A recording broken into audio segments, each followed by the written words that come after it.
Okay, here I am.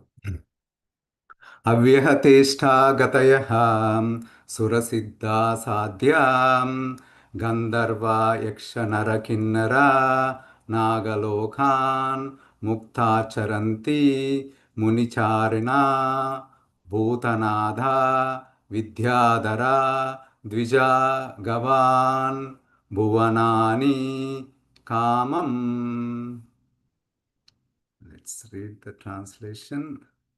The nine Yogendras are liberated souls who travel freely to the planets of the demigods, the perfect mystics, the sadhyas, the heavenly musicians, the yakshas, the human beings, and the minor demigods such as the kinnaras and the serpents. No mundane force can check their free movement, and exactly as they wish, they can travel as well as the worlds of the sages, the angels, the ghastly followers of Lord Shiva, the Vidyadharas, the Brahmanas, and the cows.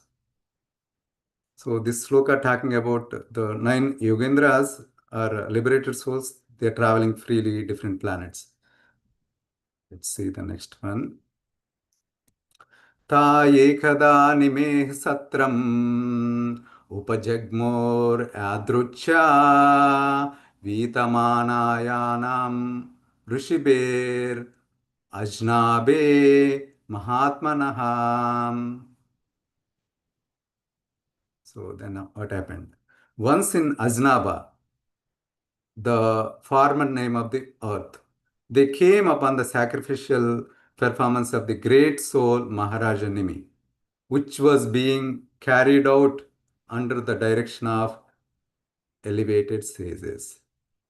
So once they are traveling throughout the planet, these Navayagendras came to the sacrificial performance where Nimi is performing. So then the next sloka. तान् दृष्ट्वा सूर्यसङ्काशान् महाभागवतान् नृपा यजमानो अग्नयो विप्राः सर्व एवोपतस्तिरे. My dear king, seeing those pure devotees of the Lord who rival the sun in brilliance, everyone present, the performer of the sacrifice, the Brahmanas, and even the sacrificial fires, stood in respect.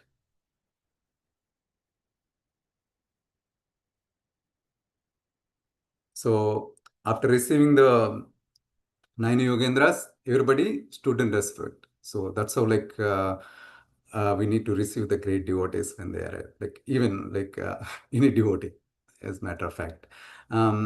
Videhastan abhipretya Narayana Parayanan Pritaha Sampujjan Chakre Asanastan Yadarhataham. So once they received the, okay, my computer acting weird a little bit, 1 minute. So once they received them, they actually, this is,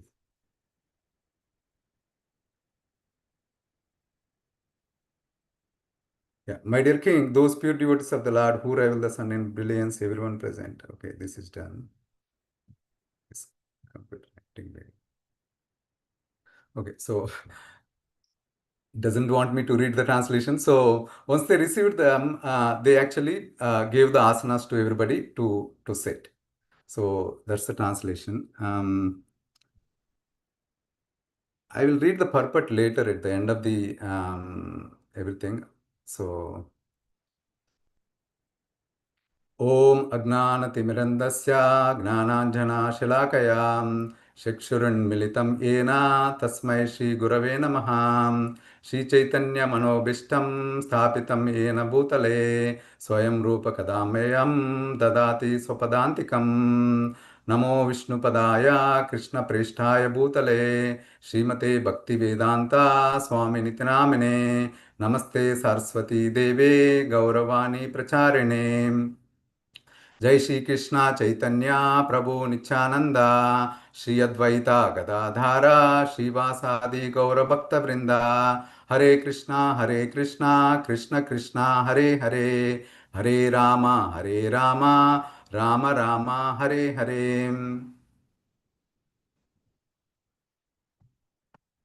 So, thank you so much for giving me this opportunity, Anand Bihari Prabhu and all the assembled Vaishnavas.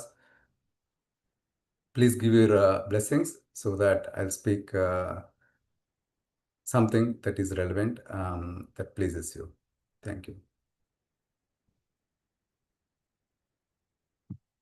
So, where are we right now? So, we are talking in, we are in Srimad Bhagavatam, 11th canto.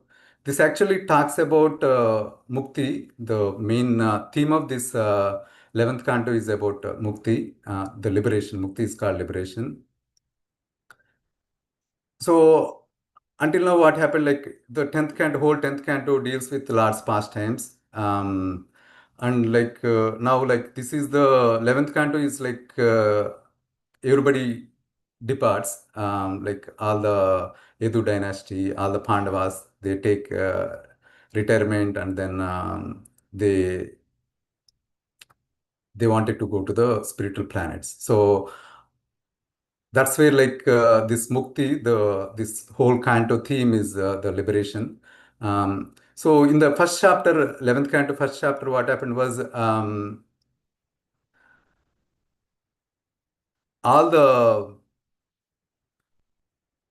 Yadu dynasty, they wanted to do yagna. They performed yagna. They invited all the sadhus and all. So they performed the yagna. After the yagna, all the sadhus left. On the way, like when they're going, the group of young kids, the belongs to Yadu dynasty, they actually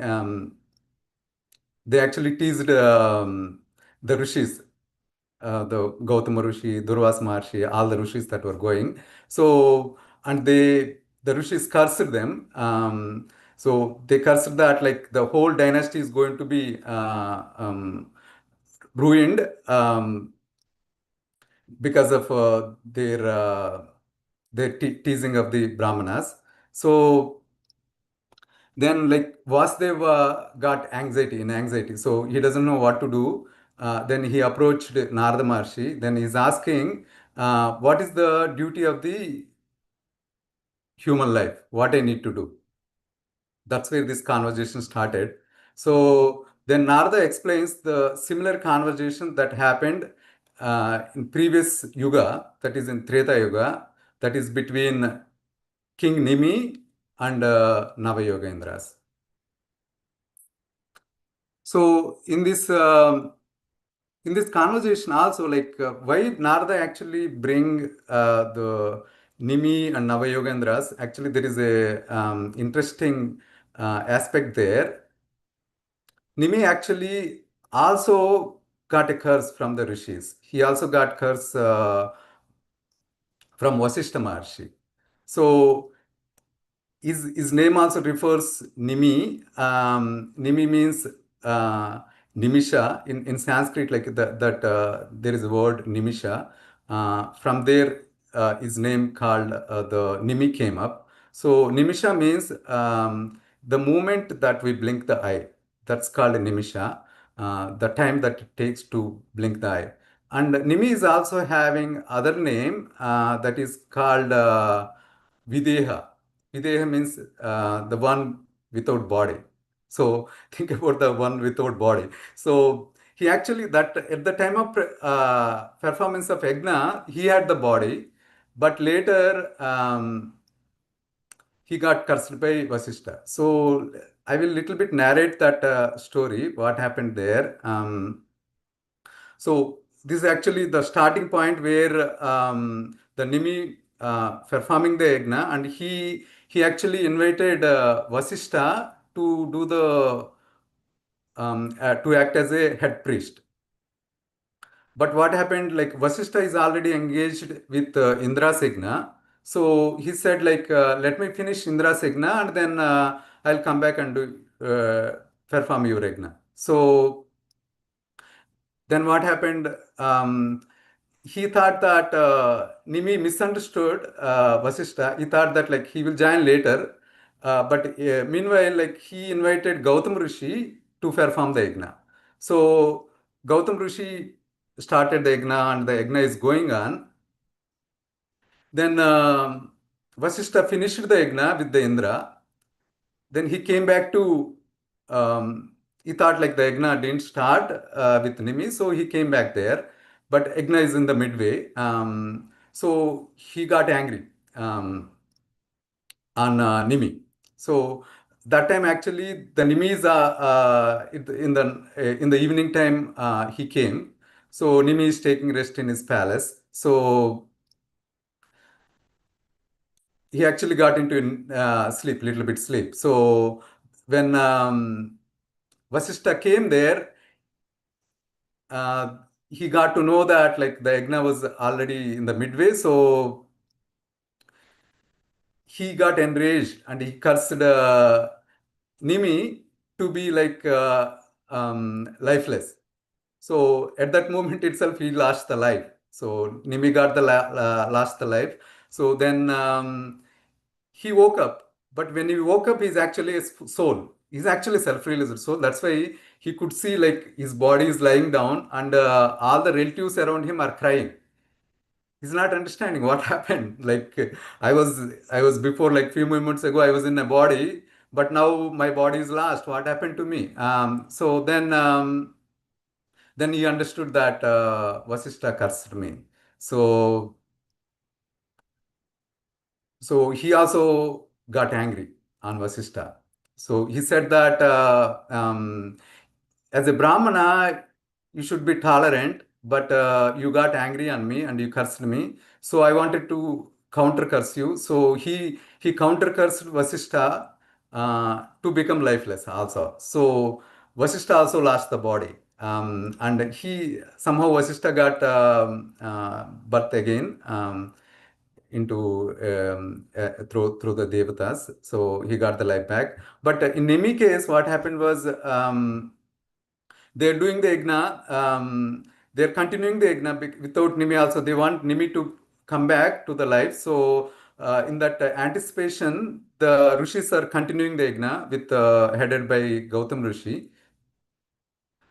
So once the yagna is finished, all the devatas came, appeared there, and asked the people assembled there. So all the rishis and the general public asked devatas that we want Nimi back to the life. So we want a king. So he's a nice king. He's a nice ruler. We want this king back. But Nimi understood that this body is temporary. I don't want to have this life again. This life is like birth, death, disease, old age. I don't want to go through this. I'm actually in bliss right now with Brahmananda. I want to be continuing with that. But the people in general, they actually insisted that Nimi, they want Nimi to be back. But Nimi said, okay, I'll take a boon from these devatas that I will live in your eyelids in the form of air. So, so, that's how Nimi is actually living in their eyelids, like in the general public. So like when they blink an eye, they could see Nimi. So that's how like the Nimi name came to him. Nimisha, from Nimisha, the name Nimi came from him. Nimi came to him. And then Videha also, like he's also referred as Videha. Videha means like the one without body. So that's how like all the Shastras, they refer him as Videha, without body. Deha means having body. Videha means the person without having body. So that's how the name came to him. That's the history of Nimi. So now, like the current three slokas that we are having, the discussion is about in the beginning of the yajna, like where Nimi is receiving the Navayogendras, like that is starting of the yajna. So where Navayogendras came and he inquired from Navayogendras, like, what is the purpose of the human life? What is the ultimate purpose of the human life? What I need to do? Um, and these Navayogendras means, Nava means nine. So they're like Kavi, Havi, Antariksha. So those are the names, like around nine names are there. So he asked nine questions to each sage. So each sage, like even though they know the answers, they actually take one question each and they respond. So that's how like this whole conversation between Nimi and Navayogendras goes. But today's three verses mainly concentrate about the how do we how do we receive the devotees when they suppose if you invite a devotee, how to receive the devotees. So here in the um, here in the sloka says, even the fire also, like the yagna fire that is going on, even that also stood up to offer the obeisances to the rishis. So how it happened actually? Even the fire doesn't have any chetana, right? So I mean, like fire doesn't have any consciousness, um, but still, because the sages carrying the Lord in their hearts, that's how it it actually it actually awakened, that consciousness got awoke. So if you see in Venugita also, like we see like aspandanam gatimatam pulakas tarunam. So the non-moving things become moving, and the moving things get stunned, and the trees they get like they go into ecstasy. So it's like that. Aspandanam gatimatam pulakas tarunam. So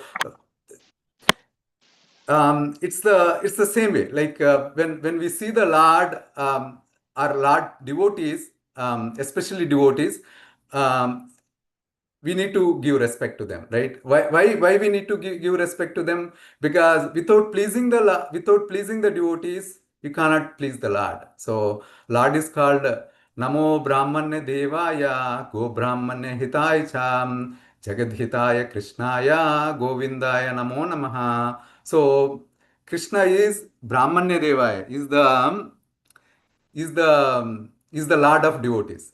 Go Brahmanetacha. He is the well-wisher of cows and the devotees. Jagadhitaya. Of course, he's the well-wisher of all the universes. Govindaya Namo Namaha.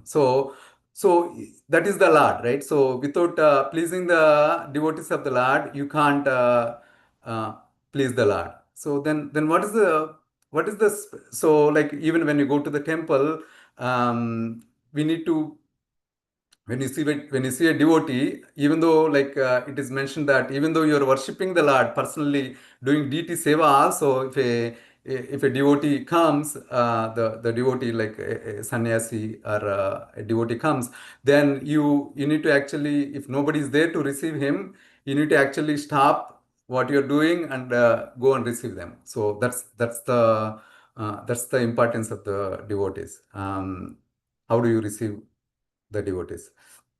But what is the special about devotees, right? So because devotees carry the Lord in their heart, they carry actually the Lord's lotus feet in their heart. So wherever they go, that becomes a tirtha, a sacred place. Like Prabhupada visited so many places, and we consider that every place is a tirtha. Like we consider like 26 Second Avenue is a tirtha, is a sacred place. That's why like we go and worship, and we have like every Prabhupada Shravana, the classes and everything goes on. So even in recent, like we celebrated Diwali festival, right? We well received like so many around 1200 to 1500 devotees, like everybody from the reception to like offering prasadam and all. So that's the example, like how do we receive the devotees. So as I said, like the devotees carry in their heart the Lord and the Lord's lotus feet, right? So it's mentioned in the Shastras, sadhu sangha, sarva shastra kai, lavamatra sadhu sangha, sarva siddhi hai.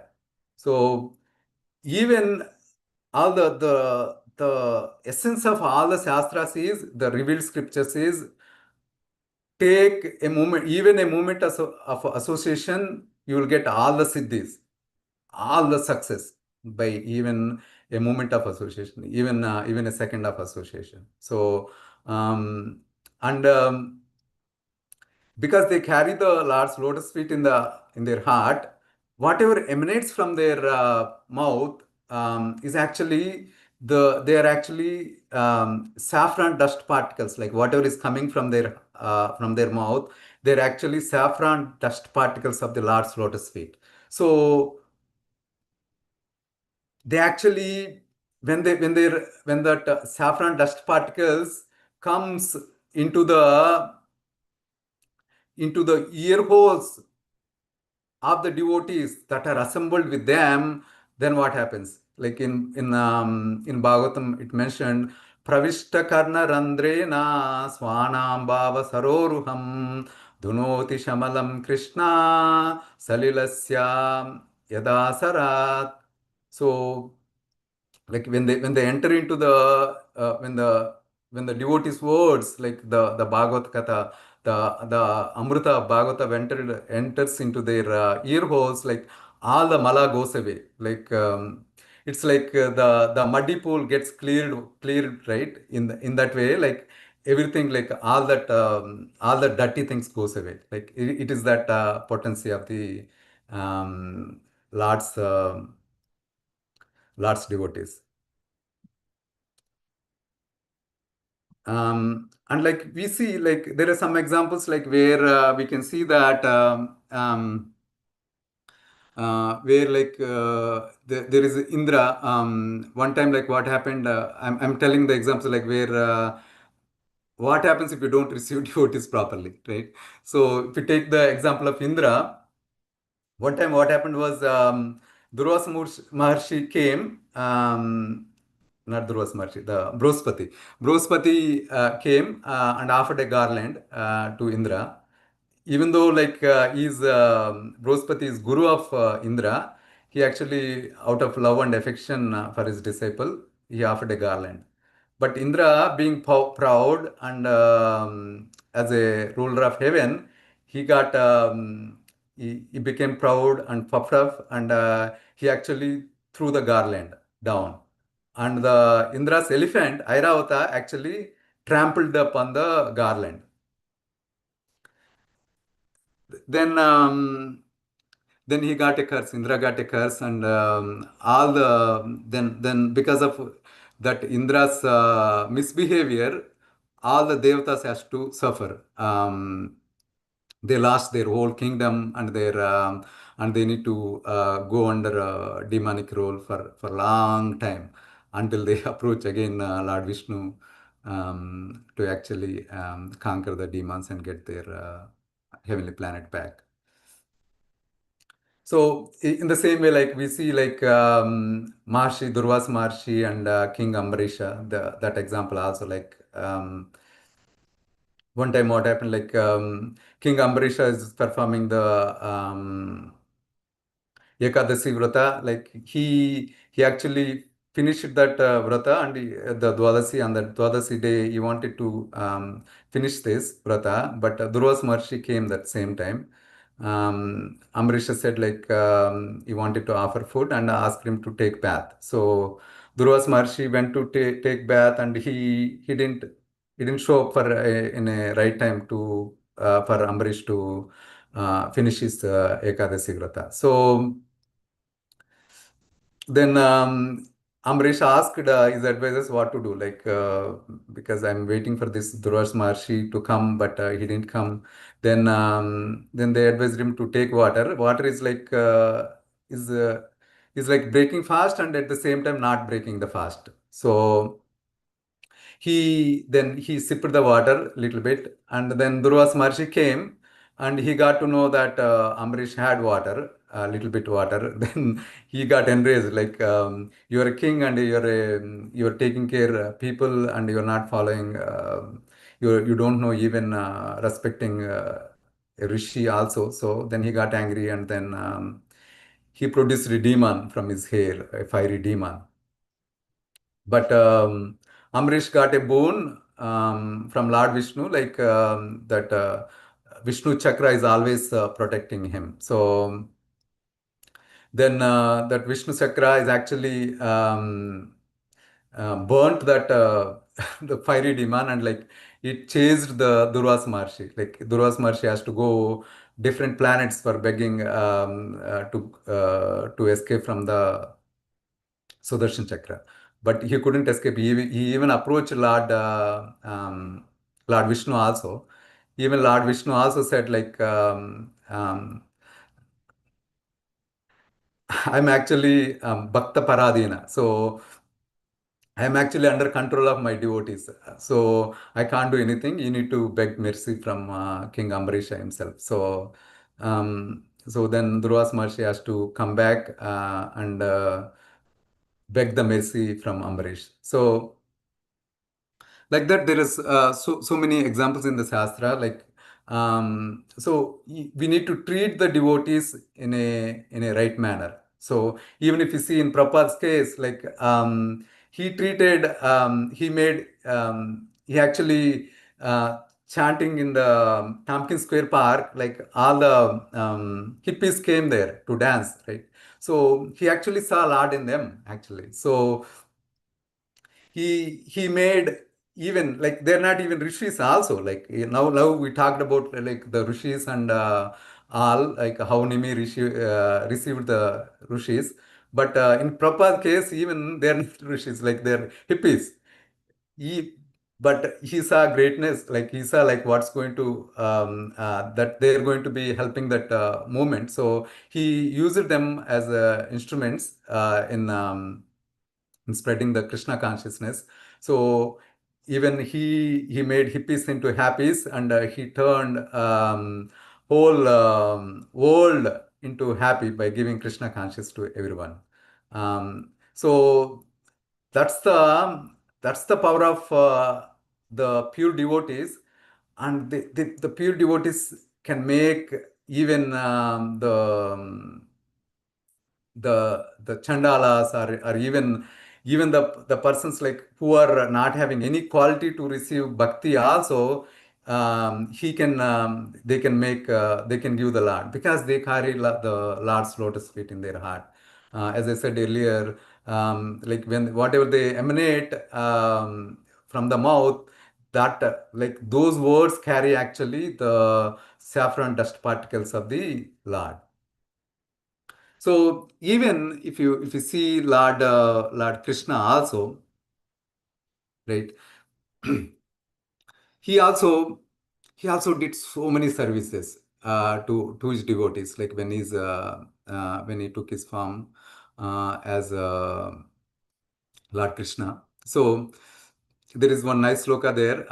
Saradhya Parshada Sevana Sakya Dautyam Virasana Anugamana Stavana Pranaman Snigdeshu Pandushu Jagat Pat Pranatim Cha Vishnur Bhaktim Karoti Nupatish Sharanara Vindam.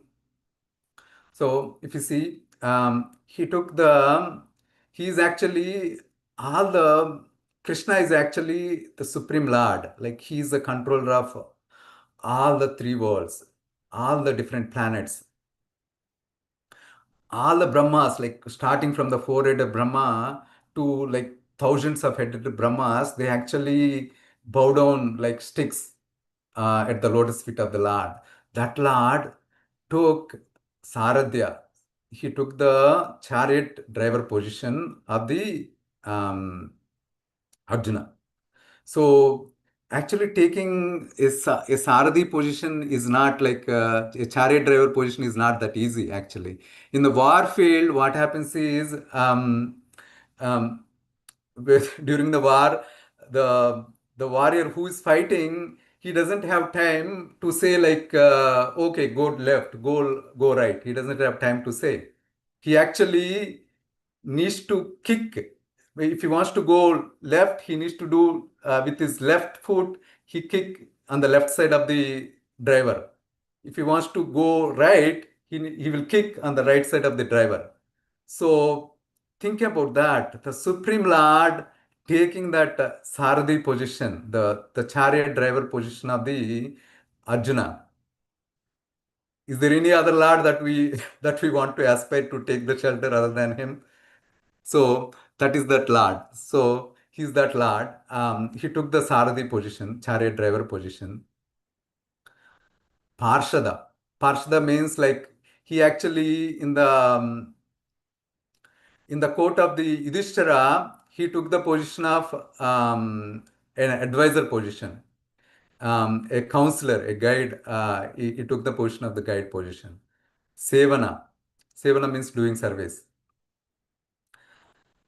So Lord actually did a lot of service to Pandavas, and he actually protected them in so many times. He protected Draupadi. He protected Arjuna in the battlefield. He protected all the Pandavas in so many calamities. Even the Sevana also means service. So even like when he's playing with gopas, he actually carries them on his shoulder, like they play a game actually. If Krishna's team gets defeated, Krishna has to carry on his shoulder, right? So think about Supreme Lord carrying his devotees on the shoulder. Sakya, he does a friendship with his devotees. He actually massages the feet of gopa boys. Dautya. Daute means like he acts as a mediator. Suppose if there is a quarrel or a fight between devotees, he acts as a mediator. And between devotees and non-devotees also, he acts as a mediator. Like in case of before Kurukshetra war, Krishna acted as a mediator between Pandavas and Kauravas. Even though he got humiliated insults, he actually took all those insults on him actually by going into the Kaurava Sabha. Virasana Anugamana. That means like he acted as a night watchman. Like when the Kurukshetra war is going on, when the Pandavas is taking rest in the night time, he actually acted as a night watchman to the Pandavas. Stavana, like he praises his devotees. Pranaman, he actually pays obeisances to the devotees. So during actually when King Yudhishthira performing the Rajasuya sacrifice, that time Krishna actually personally washed the feet of all the devotees, all the brahmanas that came to the Rajasuya Yagna. So like even mm, the rishis, the munis, like all the rishis, munis, like they actually do tapasya to attain the Lord. That Lord actually washed the feet of the Lord, feet of the devotees. So in Brahma Samhita there is sloka. Pantastu koti satavasra sampragamyo vayoradapi manaso munipungavaanam सोऽप्यस्ति यत्प्रपदचिह्ने अविचिन्त्य तत्त्वे गोविन्दमादिपुरुषं तमहं भजामि. So it says there like to attain the tip toe of the lotus feet, the yogis they meditate like for millions of years. So that Lord is actually washing the feet of the devotees. So that's the That's the importance of the devotees. So this actually the three slokas that we read today, like they describe the importance of receiving the devotees, and then how to worship them, how to give proper asanas.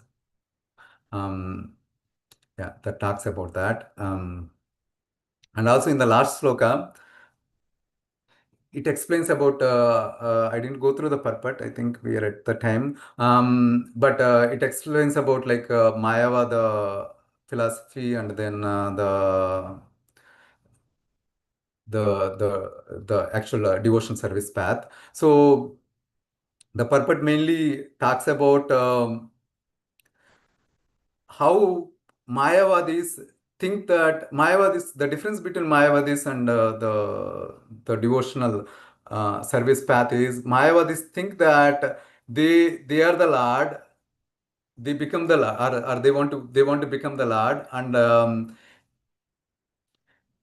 they think that everybody become the Lord. So, but the process to attain that to get to become the Lord, they think they need to go through, they won't become the Lord, but they will merge into the Brahman. But they go through, like they worship the Lord, and they take the shelter of the Guru also. But they, at the time of, like at the end, like when they want to attain moksha, but they actually don't think about them. They leave their they leave the God, and they leave the Guru. They want to become the Lord. They're like that. Their mentality is like that. But in Bhagavad Gita and everywhere, it is explained like clearly. We are Jivatmas, and Super Soul is there, and Krishna is the ultimate person. Like nobody can become God. So even assume that, if their theory is that, like they become a God, even assuming that, but the devotees even actually even greater than that, because if you see, devotees can control even the Lord. If you see Yashoda, Krishna actually fears about, even fear personified, fears about Lord, the Supreme Lord. Yad bhayam bibeti. So, but here, Yashoda with the stick, by seeing the Yashoda, the stick in the Yashoda, Lord gets feared. So that's the power of the devotees. So when we follow the devotional path, so we will get we need to aspire. We may not get that position, but we'll aspire at least to follow their steps, um, to get at least the little bit mercy, so that we'll attain the Lord's lotus feet. With that, I'll finish it. If there are any questions, please let me know. Thank you very much, Hari Charan Prabhu. Adipusha Prabhu, you have 3 minutes. We can hear you. That's okay. Hello? Yes, Prabhu, we can hear you. Yes. Very well. Yeah. Well, it's an interesting subject. Vedic civilization has structure. Sometimes we are in the role of the person who has established a household, and the mendicant comes to the door. And sometimes we are in the role of the mendicant, and we go to the householder's door. In our service to Srila Prabhupada, we've been instructed to, at different times, to play each of those roles. And Krishna is so wonderful. He's training us up to be loving, giving. Our nature is to be living, loving beings. So the mendicant goes to the door for the benefit, not to get anything, but for the benefit of the person who he's asking charity. And the householder, he prepares, the tendency Radha Swami was telling us, in the household or ashram is to just think about accumulating wealth and establishing a comfortable situation for ourselves. So we become immersed. Pungsastriyamati bhavametan, that verse. We become immersed. Janasya mahoya Muhammad. This is mine. This is mine. And then when someone comes to the door, we close the door rather than thinking, I'm trying to make an arrangement so that I can be contributing. And even if all we have to offer a guest is a straw mat, a cup of water, a word of welcome, this is pleasing to Krishna. So we're all learning, whether we're on the mendicant side or the person being asked to give charity, we're all learning how to be pleasing to Krishna. Isn't it? Yes, Prabhu. That's the subject matter, that's what we hear again and again. Someone coming and asking for charity. So everyone has a role to play, and sometimes the roles are reversed, but in either case, our mentality is how to please Krishna in this role, how to give, how to benefit the other. Anyway, that's all. I'm prayed to Prabhupada what to say. That's what he gave me. I don't always get it right, as you know, but I'm trying to ask my spiritual master to guide my words. And this is what we have to offer today. Please accept. All glories to Srila Prabhupada. Thank you, Adipusha Prabhu. Hari Charan Prabhu, back to you. Any reflections on what has been said by Adi Purusha Prabhu? Yes, Prabhu. Yeah, so whatever we can offer to the Lord, right? Patram pushpam phalam toyam yome bhaktya prayachate tadaham bhakti upapratam asnami pratat. So whatever we can offer to the Lord, like Lord are devotees, right? Like whatever we have, it doesn't matter, like either leaf or water or flower. That simple thing actually pleases the Lord and their devotees. So in Chaitanya Charitamrita, it is said like Tulasi Dala Matrena Jalasya Chulakenava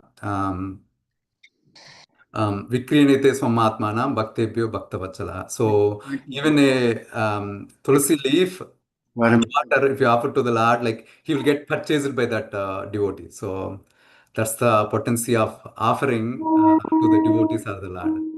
So with that, we'll take darshan of Radha Muralidhar. Hari Bol.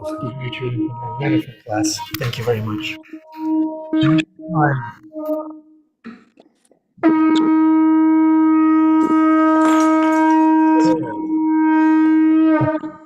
Need it?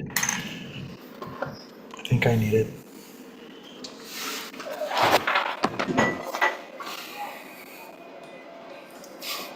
Thank you, Mike. Fix his hair.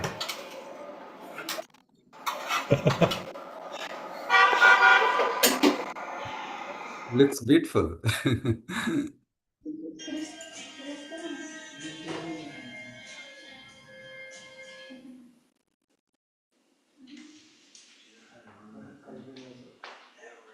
Same thing. No one knows anything here but the mechanics, the electric, microphones. Do you know where the temple equipment is? Oh, okay. Temple equipment.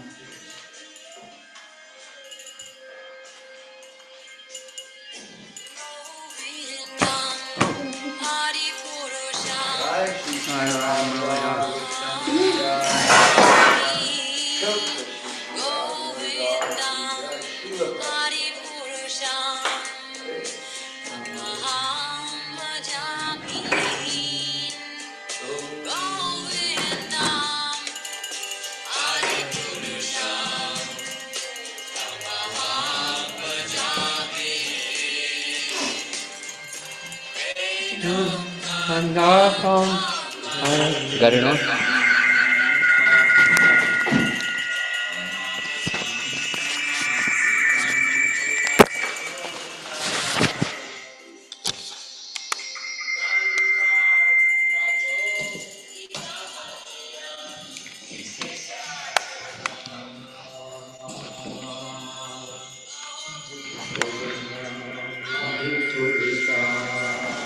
Prabhuji, we are seeing you. Where is the Lord? Okay.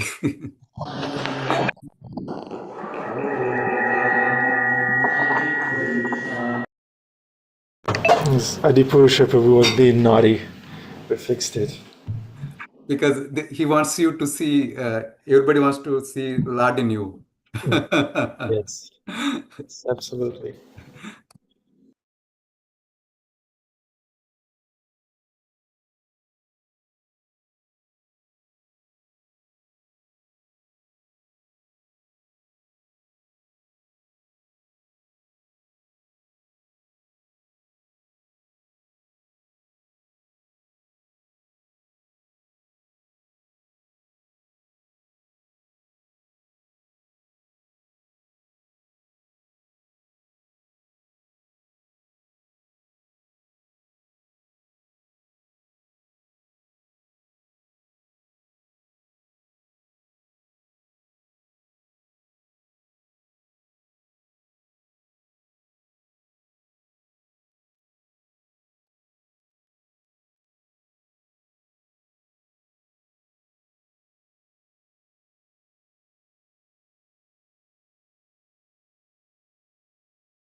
Bhakti Center, please unmute if you can hear us.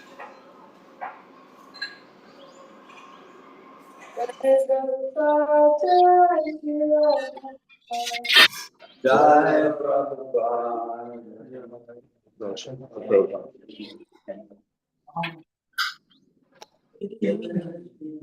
What's next? Afterglow, Bhakti Center, thank you very much. Jaya Prabhupada, Jaya Prabhupada.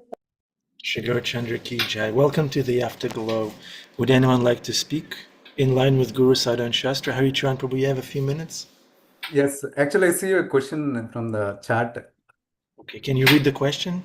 Yeah, Thank you. this is a high subject actually. Is the saffron dust from the Lord's lotus feet, is it from the flowers adorning Krishna or is it from the colored dust?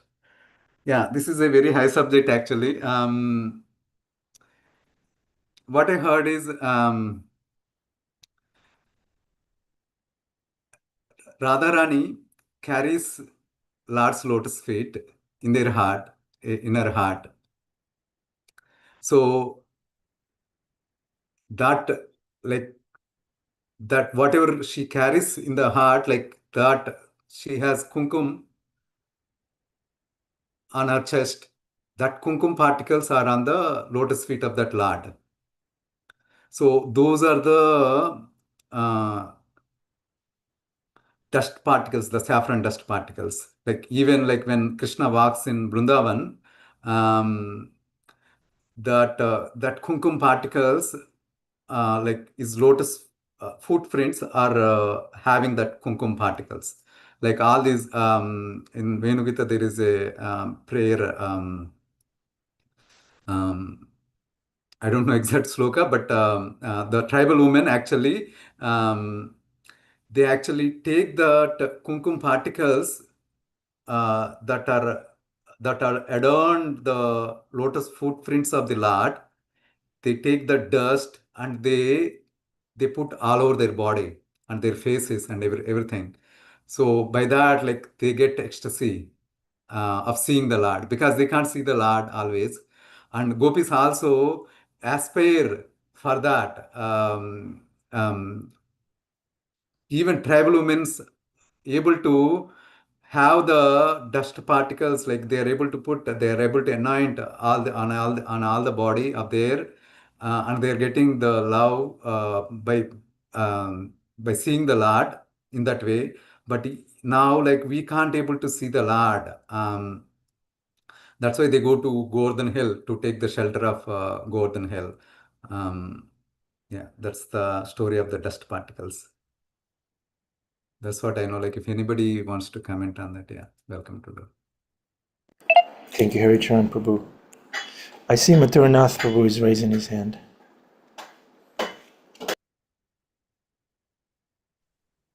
Hare Krishna, Hari Charan Yeah. Prabhu, thank you for the beautiful class.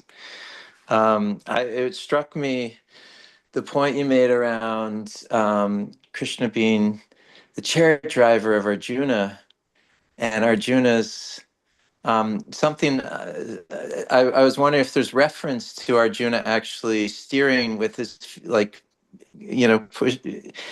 putting his feet on Krishna according to which way. Because I always imagined, so there's no reference to this, it's my imagination, that Krishna knew where to drive the chariot.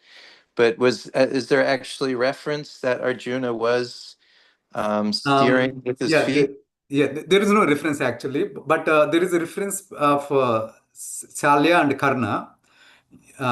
Karna actually chosen Shalya as the chariot driver, and Karna actually used to kick Shalya, like, but Shalya is also king.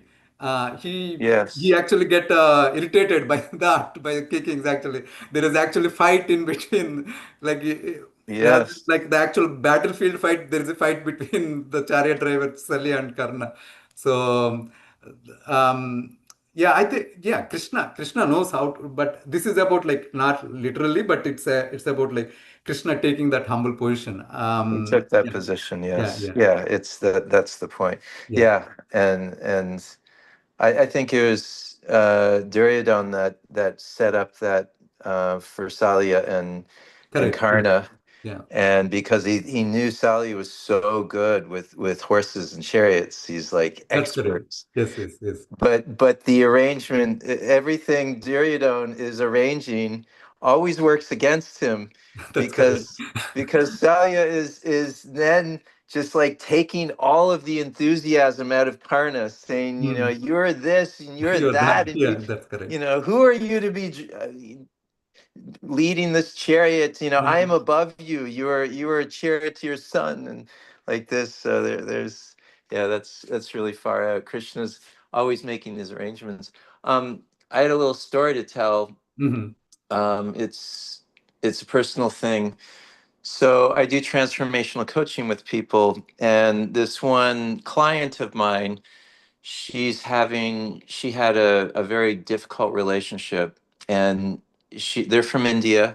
She's from India. She thought, like, this was the guy they were going to marry. She had the whole dream, and it's like relationships are really important to her. She had the vision of, like, just an amazing household life, and she wanted to have it very, very sattvic and sattvic consciousness ways of relating. And this person ended up being like a cheater, and he cheated on her. And she found out these things he before they got married, which was a huge blessing. But since then, it's been about 9 months.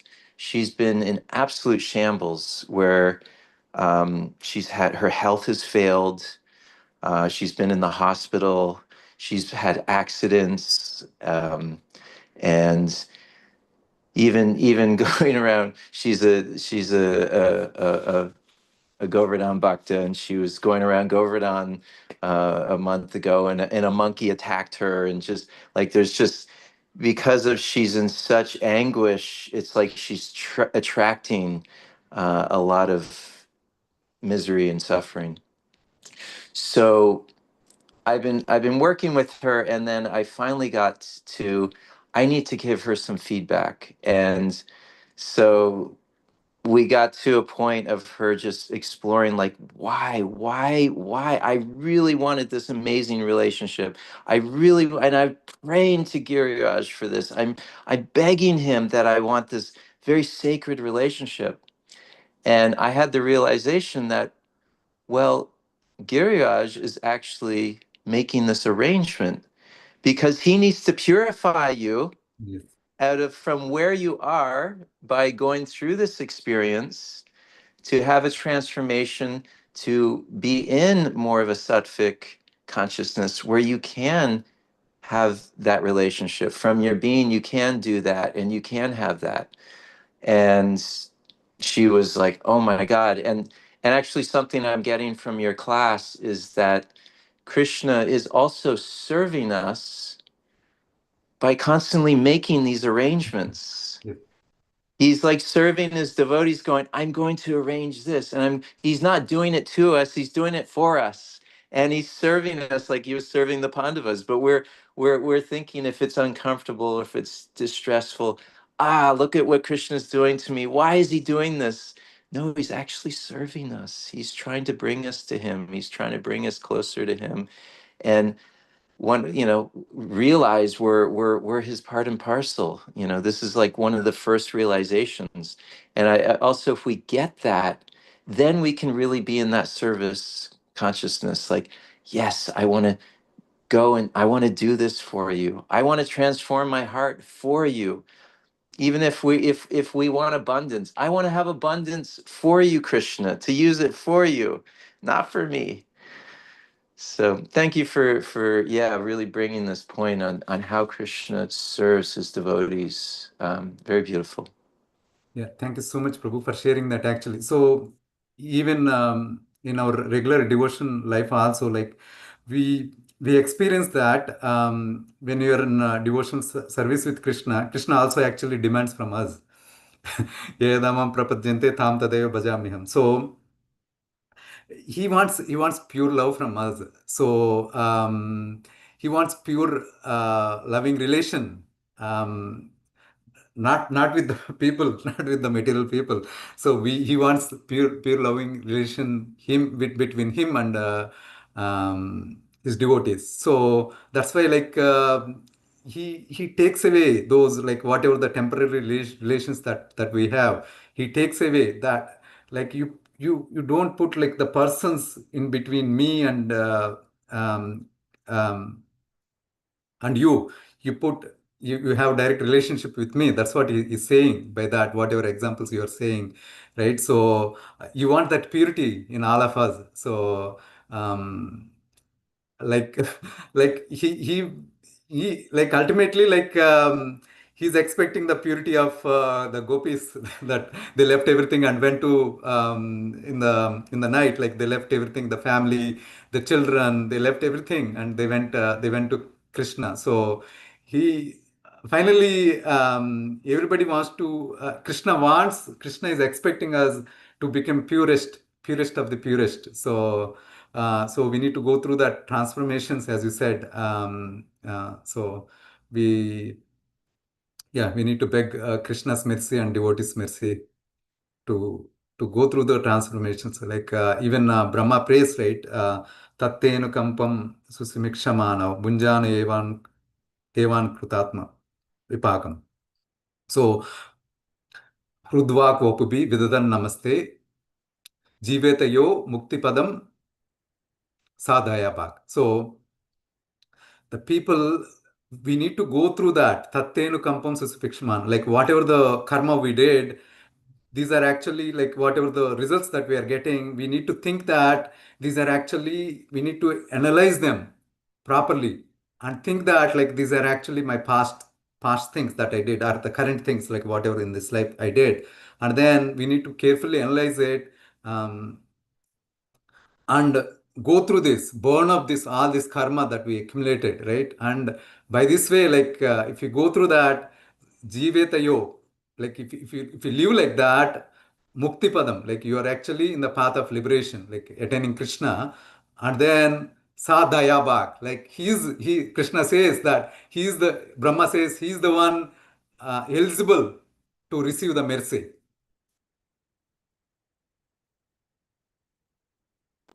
Thank you. This is not Yeah, I a appreciate that point of like all these relationships. We're trying to have Krishna is supposed to be the center. Yeah. We're supposed to fall in love with Krishna, and Krishna loves us so much. Are we willing to love him back? Yes. Yeah. Thank you. Thank you so much for bringing that beautiful point. Yeah. Thank you, Mathuranath Prabhu. Thank you, Hari Charan Prabhu. There's a great example of great analogy of transformation when a caterpillar becomes a butterfly. It's not that the caterpillar grows wings. It first goes into cocoon and becomes liquid, completely liquidated, and then it transforms. So that's what it takes to be transformed. Yes. The sadhana, that is called sadhana, right? So like even like when Mother Yashoda wants to bind Krishna, she needs to do parishrama. That is sadhana. That cuckoo is going to that the same thing. That parishrama, and like and Lord gives the mercy. Like when you go through that parishrama. So we need to have parishrama, the sadhana, like cuckoo going through, and then Lord gives the mercy. Like Brahma prays like sa dayabak. So he is eligible, like the person like who is going through that parishrama, he is eligible to receive that mercy. We just need to be alive. Like Vaishesha Prabhu says, like we just need to be alive to receive the parent inheritance. We don't need to do anything. Just be alive. Just be alive in the Krishna consciousness. Then you'll get it. You'll get like we are hitting hard, like suppose if you want to break a wall, like you're hitting the wall 1,000 times, you got tired, and now like we are in that tired position taking rest, but you to hit one more, only one more is left for you to hit. When you hit it, like all the storehouse that gets broken out, and you will get the mercy, the shower of mercy would fall on us, and like we'll be blissful when we don't know what to do with that mercy, like, and then we'll go and distribute that mercy. That's what happens to pure devotees. Thank you very much, Hari Charan Prabhu. Okay, Annabelle, you ready? Is Isaiah ready? As loud as you can.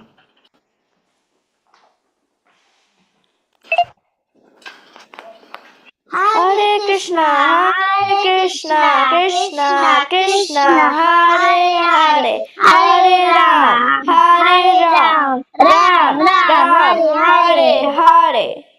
Sweet. Thank you very much. Very sweet. To the full. You did that for Krishna. His devotees. Bye. Bye. You got so many hearts, so many people loves you. Haribol. Thank you, Hari Charan Prabhu. Haribol. Okay, Bye. everybody, please stay alive, at least till tomorrow. And the To receive inheritance will Krishna's come. mercy. Yeah, we have to just stay alive. That's it. No, nothing to be done. Stay alive. Okay, Hare Krishna. Haribol.